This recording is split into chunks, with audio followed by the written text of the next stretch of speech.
أعوذ بالله السميع العليم من الشيطان اللعين الرجيم بسم الله الرحمن الرحيم. Wannan hayaƙi ne insha Allah, ma'ana turare kenan. Insha Allah na korar shaiɗanu da ibɗali biznillahi ta'ala, musamman mutanen Kamaru, Togo, Najeriya, Liberia, Libya, Saudi Arabia, Tanzania, Burkina Faso, Mali, South Africa. Yawancin wasu muna tura masa da saƙonninmu da dai sauransu insha Allah. Musamman mutanen Kwatano, mutanen Libya da waɗanda suka kasance a Difa da na aje ƙwarya ma da dukka dai insha Allah baki ɗaya, da fatan kowa yana lafiya, da fatan kowannen ku yana lafiya.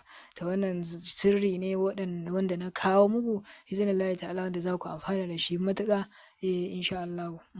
Wannan hayaƙi yana da tasiri matuƙa, kuma a duk lokacin da kai wanka kafin ruwan jikinka ya bushe za ka ɗauko ka zuba a wuta ka shiga bargo insha Allah kai wannan turare. Tun ranar da ka fara insha Allah za ka samu sauyi. Ina waɗanda iska suke takura musu, ina wanda yake da rariyar jiki, duk abin da ya taɓa kasuwanci ba zai albarka ba, ko kuma ka samu karya arziki, ko kuma abubuwa suna damun ka amma kai kanka baka san ma menene asalin faruwar wannan ba, ko miyagu ma'ana mayu kenan wanda suke damun ka, suke takura maka, ko kuma kasuwancin kai ne ya dagule, ko kuma hanyar neman ka ce ta dole biznillahi ta'ala, kana buƙatar buɗewar taurari insha Allah. To wannan sirri insha Allah na duka waɗannan abubuwan da na zayyano insha Allah. To wannan sirrin kenan. Sai kuma wannan zobe insha Allah muna da na kasuwa wanda kawai in ka sa shi a hannunka biznillahi ta'ala wani lokaci insha Allah zai fara tasiri insha Allah. Akwai kuma na tsarin jiki biznillahi ta'ala, na kariya kenan.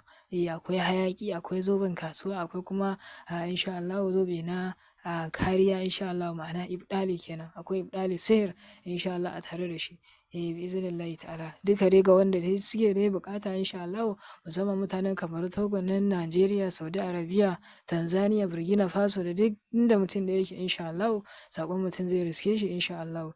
To wannan dai shine kamar da na kawo muku wancan, kuma alhamdulillah mutane da yawa sun yi magana a kansa bisa